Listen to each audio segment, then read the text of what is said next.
You are watching and listening to the Electronic Intifada. I am Jon Elmer. This is the resistance report for day 678 of Israel's criminal genocide. I am reporting this on the 14th of August. We'll bring up the first map as always, just so people can get their footing and understand the areas that we are going to talk about. I've told you on previous shows that Operation Gideon's Chariots had been essentially ended more than a month ago. I reported to you that there was that satellite imagery showed no advance of troops during the second part of Gideon's Chariots, which focused down in the south there in Khan Yunis.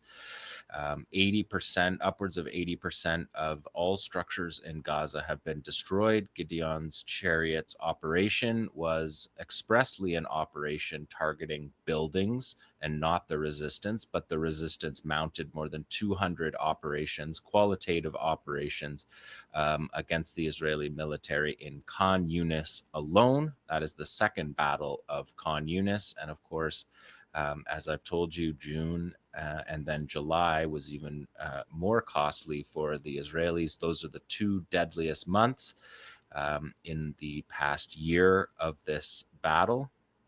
The Israeli military has now drawn down its force in Gaza by more than 2/3 have withdrawn after the end of Gideon's Chariots. There are now 5 brigades of the IDF in Gaza, which amounts to a single division, although they are spread out across 3 divisions.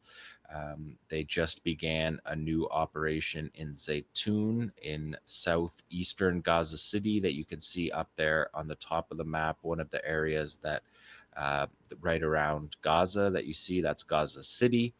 And Zaytun is just to the southeast of Gaza City. It's a neighborhood in Gaza City. That operation began yesterday, and already we're getting field reports of multiple Yasin strikes versus tanks and D9 armored bulldozers in Zaytun. There are still Israeli troops on the 2 corridors that I've broke down over the past few months. The Morag corridor that divides Rafah and Khan Yunis down in the south of the map. Now there we're looking at just north of Egypt, and also the Magan Os corridor, which is cutting Khan Yunis from east to west, and the Morag corridor cuts Rafah from Khan Yunis, Rafah in the south, Khan Yunis in the north. The major troop withdrawals this week have been from the eastern edge of Gaza City, where destructive operations were carried out over the past weeks in Tufa and Shujaiya in particular.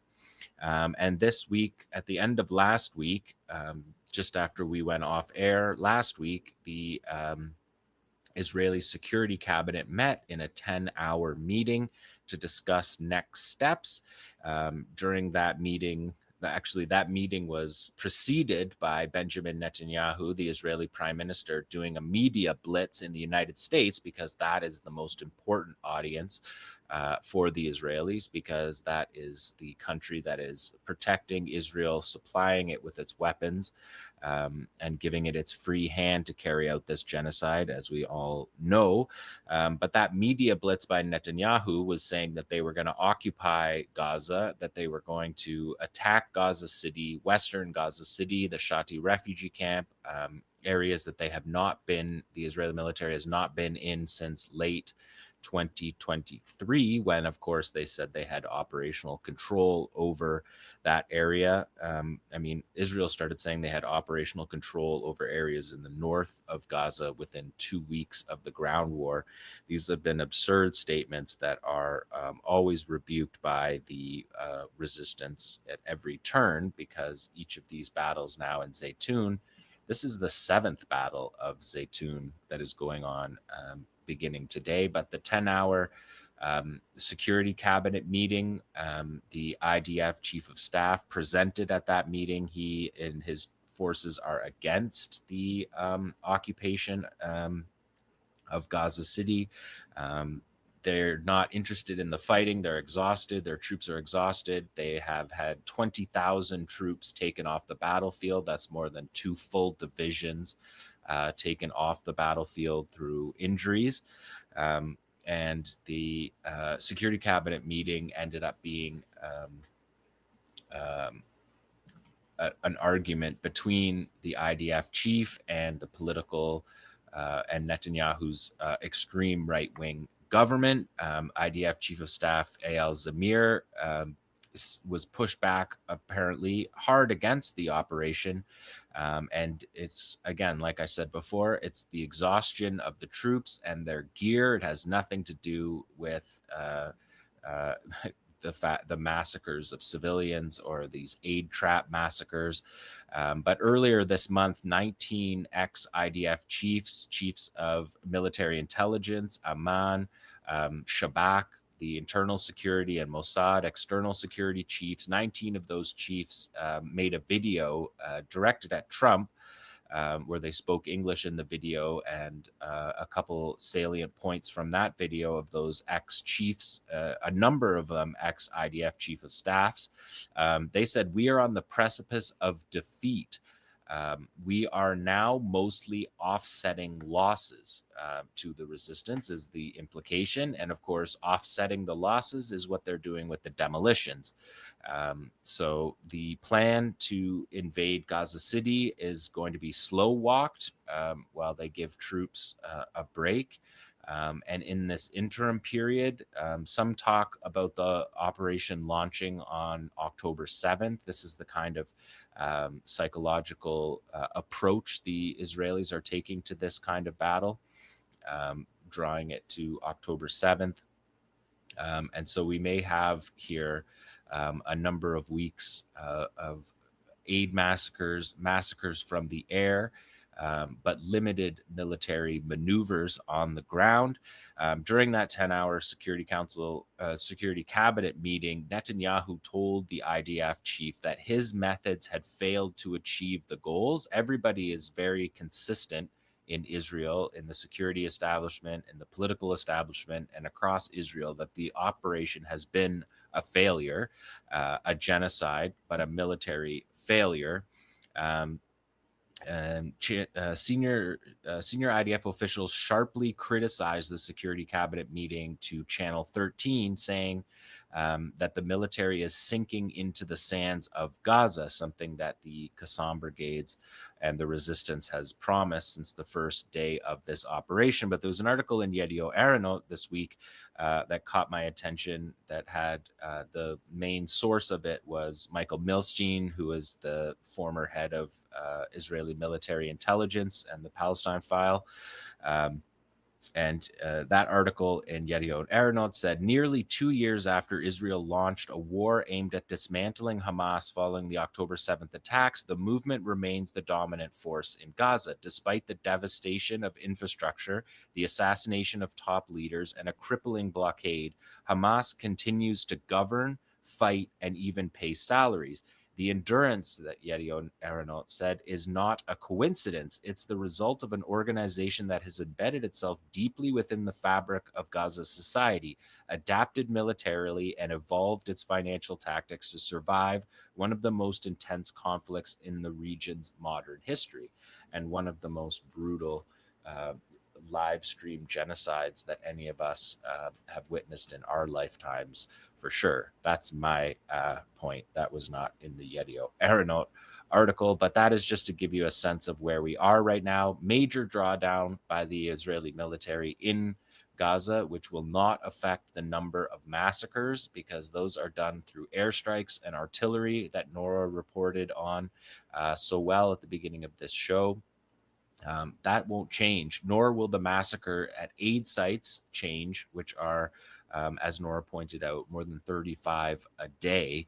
But in terms of resistance and face-to-face combat between the Israeli military and the Palestinian resistance, I think we're going to see a period here of a slight lull in comparison to the 200 operations in Khan Yunis alone in less than 2 months, and dozens, if not hundreds, of operations in North Gaza during that period as well. Let's take a look at map number 2, because I showed you this map last week. These are the genocide maps. These maps can be sent right to the Hague, and for anyone making files on this genocide.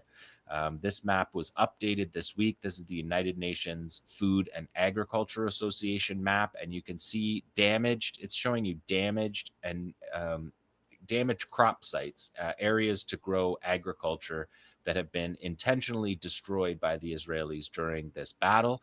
This map is a little bit clearer than the one I showed last week. They published follow-up details to that this week, so I'm going to dig into that a little bit to show you just another way that Israel has been destroying the sustainability in Gaza that has been built over the last 2 decades of an intense military siege and blockade on Gaza, and Gaza making itself self-sufficient in many of these agricultural areas.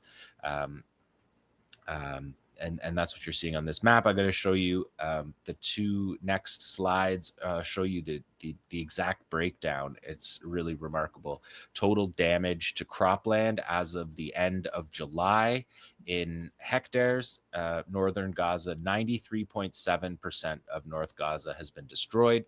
North Gaza was a major hub of agricultural activity, particularly Beit Hanun and Beit Lahia, but all across the eastern areas of northern Gaza were heavily relied on agricultural areas. The Gaza governorate itself, 91% destroyed. Deir al-Balah in the middle camps area, also an agricultural area, more than 85% of it has been destroyed. Khan Yunis in the south, again, wide spread out governorate, Khan Yunis is, and its major agricultural areas, 81.3% wiped out. Rafah, it's also in the south. Agricultural areas have been destroyed by 80%, and it's only not more in Rafah right now because it's under Israeli control, and surely before they withdraw from there, they'll destroy the agricultural land, which is something they have done in every war of the past 2 decades, destroyed the crops as they were leaving. We've watched this all throughout the war. The way Israel has destroyed greenhouses as a goal of their operations. And this next slide will show you that zero, you can see that whole areas, North Gaza has zero accessible crop space that has not been damaged. Zero accessible crop space in north of Gaza, in the north, with Beit Hanun being an agricultural village, town. They have zero. Zero in Rafah is accessible, and zero is also accessible that has not been destroyed. The key messages from the United Nations Food and Agricultural Organization: 8.6%, 8.6%, less than 9% of cropland in the Gaza Strip is still accessible, but only 1.5% of that is accessible and not damaged. Another 12% of cropland is not damaged, but is currently not accessible. So you're talking about a maximum amount of 12% throughout the Gaza Strip. 86% of the total cropland damaged as of the end of July. So this is a tally that gets worse every day. Nora reported on an excellent program that shows you what could be done with this land and what people in Gaza do with this agricultural land to allow themselves to be self-sufficient. And that's part of the heartbreak of seeing these aid massacres, is that the Palestinian people are self-sufficient people that have been, through the genocide, forced to go and risk their lives to pick up aid, which was previously distributed by the United Nations in dignified ways that allowed all people who needed aid to get it, and not just a race against the Gaza Humanitarian Foundation. Let's look at the next slide here, because there's a couple slides that I saw this week that I thought I would bring to people's attentions, because we've talked about these aid massacres on every single show.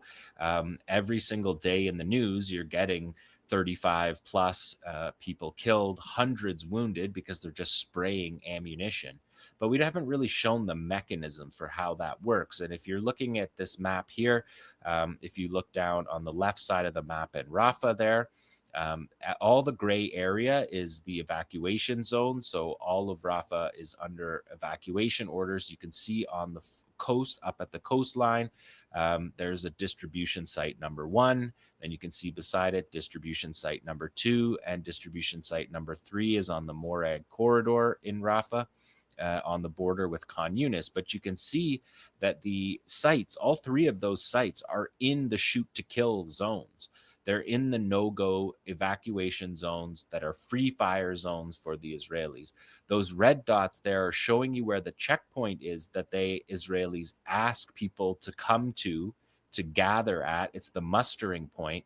And you can see that all 3 of those mustering points are also in the shoot to kill zone. So Palestinians are being asked to walk for kilometers through the shoot to kill zone, and Israelis can spray them with ammunition. And as we've seen from the whistleblowers, artillery shells, mortar rounds being fired to use as crowd control, to use as direction for the thousands of people that are coming to try to get the aid. And the aid only goes to the strongest people because you have to traverse that multi-kilometer area. You have to survive the mass shootings.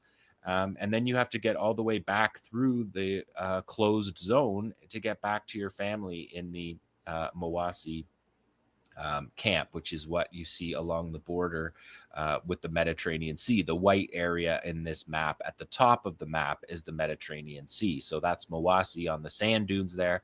That's the middle camps area where you see under evacuation order. It's the evacuation orders between Dar al-Bala and the south, and between the middle camps and the north in Gaza. But you can see the other site up in the north there is also, it's below the Netzarim corridor. It's across from a closed military zone. It cannot be accessed from Gaza City. It has to be accessed from the middle camp. So there's none of these sites truly in the north. And I just wanted to show you how that mechanism works and why we have 1,900 people killed since this GHF death trap system was set up. 13,600 wounded in these aid distribution sites. These are just appalling crimes on every level. And the fact that the world is participating in this and doing these airdrops to back this program up is a deep shame, and justice needs to be served on those. Let's look at the next slide, because you can see the actual satellite imagery of the distance that people have to walk. You can see the red area. The red area marks the shoot to kill zones, and the above that red area, you can see those dots are tents. Those are thousands, tens of thousands of makeshift tents that people are living in along the coast in Mawasi on sand dunes with no infrastructure. And then they're told to walk from their displacement camps down these multi-kilometers. You can see on the map, it's showing it's 2.6 kilometers from the muster point, which is already in the shoot to kill zone, 2.6 kilometers to the aid site. And on the other one, it's 2.7 kilometers to the aid site.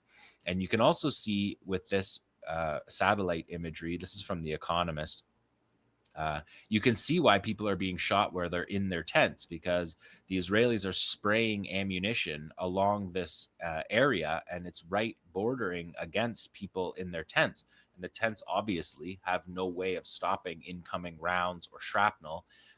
And people are coming into the hospitals in Khan Yunis every single day, at the same time every single day, with the same injuries every single day, from being hit while in their tents, minding their own business, through these Israeli massacres of the aid sites. So I just wanted to put those maps in people's mind when we're talking about what it looks like to collect those aids. Let's take a look at the resistance here. We have audio track in the first of this.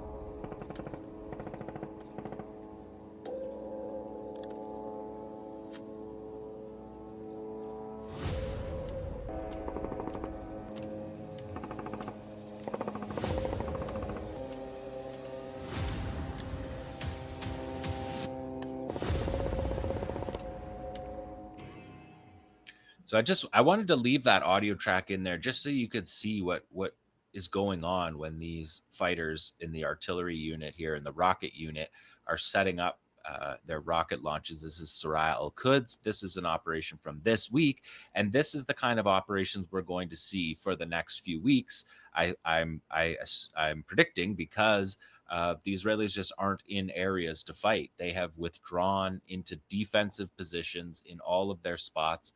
And so that's when, I mean, these artillery and rocket units are constantly working, but these are the kind of operations that we're going to see in the coming days. This was a launch at the Gaza envelope by 𝐓𝐿 𝐄𝐿 Islamic Jihad, launching 𝐓𝐡𝐞 𝐄𝐥𝐿 rockets that you could see there.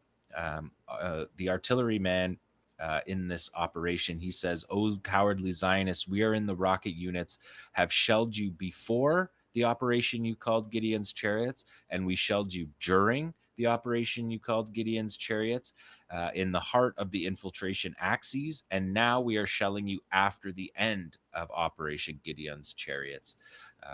And so these fighters telling you they're still on the battlefield before, during, and after this military operation. It doesn't change the way that these rocket and artillery units operate. You're going to get a chance to see the rocket launch controller in this one, and you're going to see 𝐓𝐿 𝐄𝐿 has their two famous rocket commanders and overall commanders, Baha Abu al-Atta and his brother Muhammad, who were killed in the 2019 and 2021 wars. This is where the fighter is saying that you're cowards. He's saying this to the camera right now, that we've targeted you. But if you watch the controller here, you can see there are two faces of the brothers on the controller, and that is those two were assassinated. And like all weapons that the Palestinians use, there's a link to a martyr on them, and there is on these rocket operations as well. Just a note on these operations: these videos were this week. The video was published this week, and the Israelis responded in their military communique that two rockets were fired at southern Israel in the Gaza envelope. Unsuccessful interception attempts were made.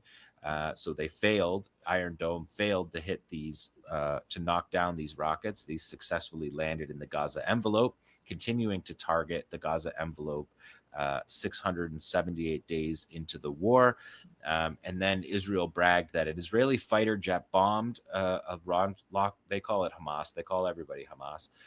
Bombed a Hamas rocket launching position in the Shujaiya neighborhood that was firing rockets. The next day, they fired two missiles at the launch tripod a day after everyone was gone from the scene of this operation. So just gives you an idea that Israel is still unable to knock these down, and the significance there of the two brothers that you can see on the launch controller, the link to the struggle that has been happening and we have seen all through this battle.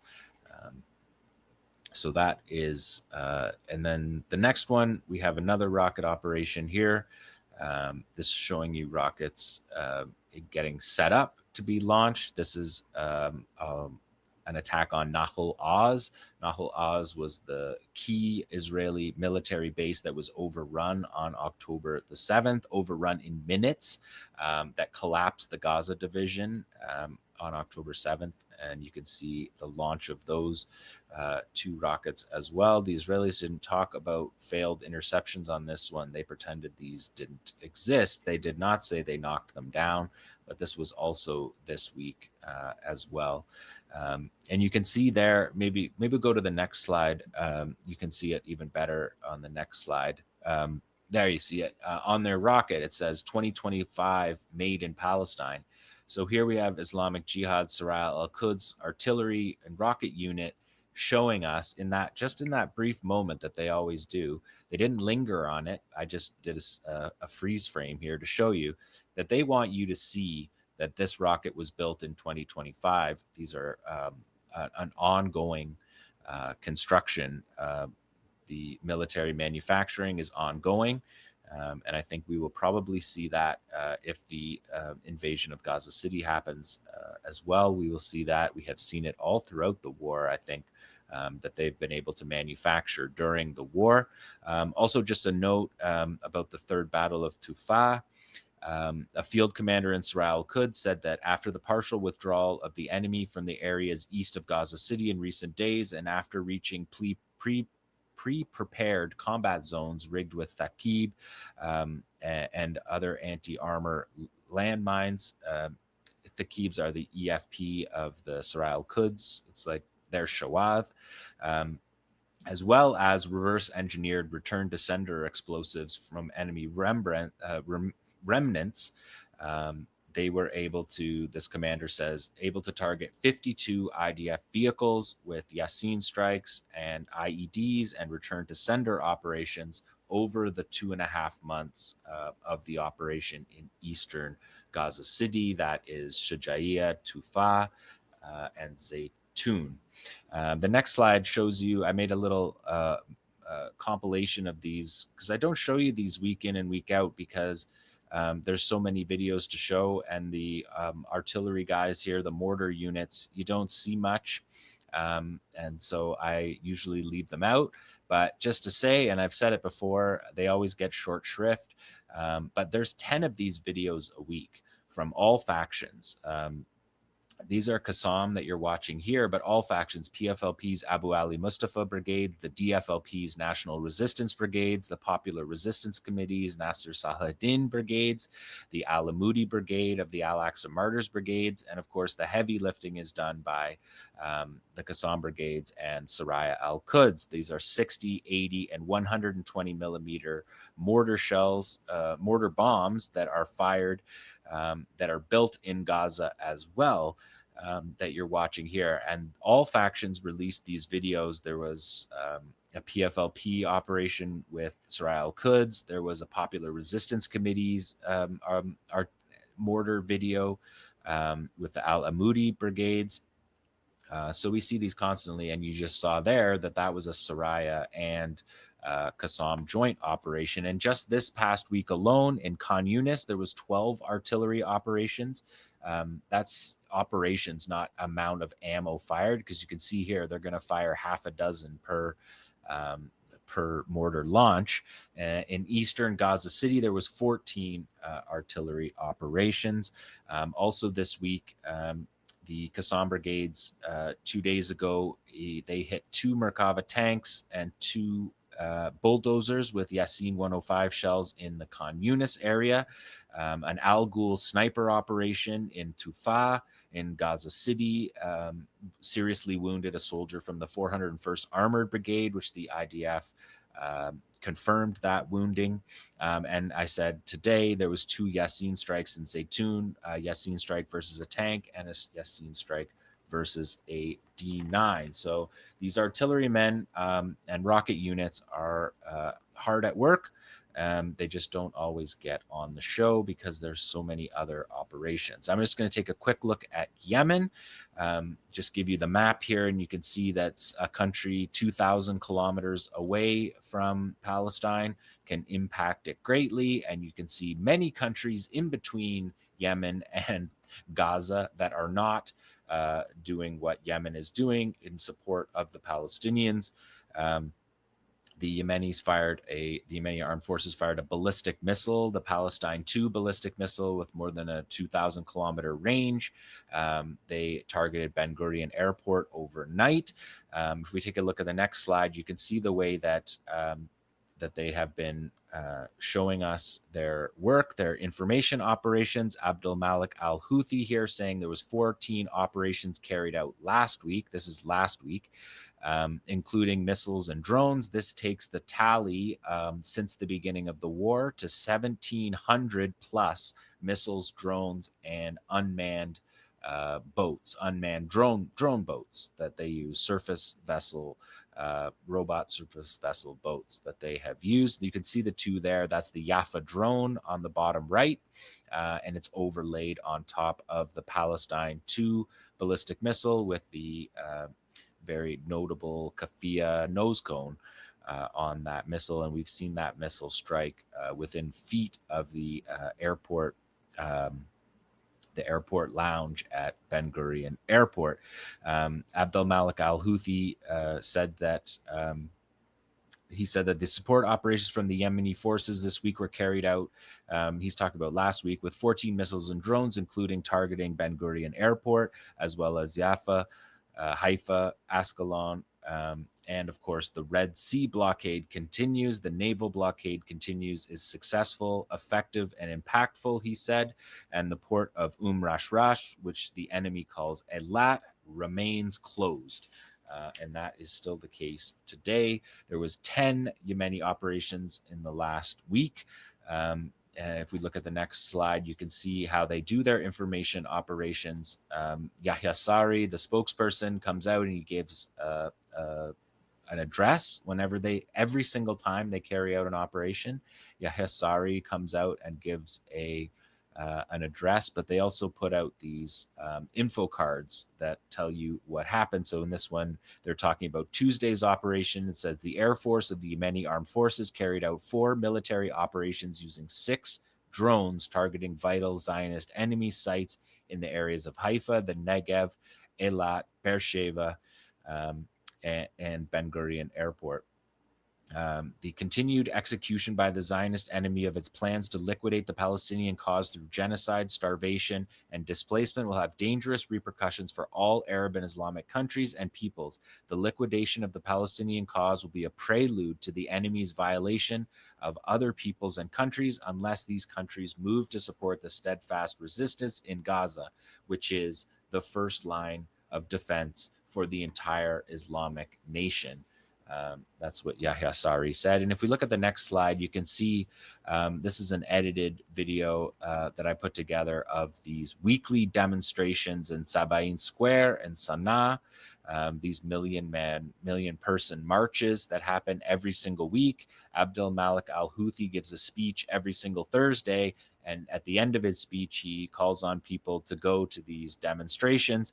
And on his Thursday speech last week, Abdel Malik al-Houthi said, if there had been widespread popular movements across Arab and Muslim countries, it would have influenced the decisions and positions of the rulers of those regimes. From the American perspective, the land that belongs to Israel isn't just Palestine. It is the entire region. The Israeli and American powers are genocidal in their ideology, behavior, and practice. They are a danger to all human societies, Abdel Malik al-Houthi said. So that is the resistance report for day 678 of Israel's criminal genocide in Gaza.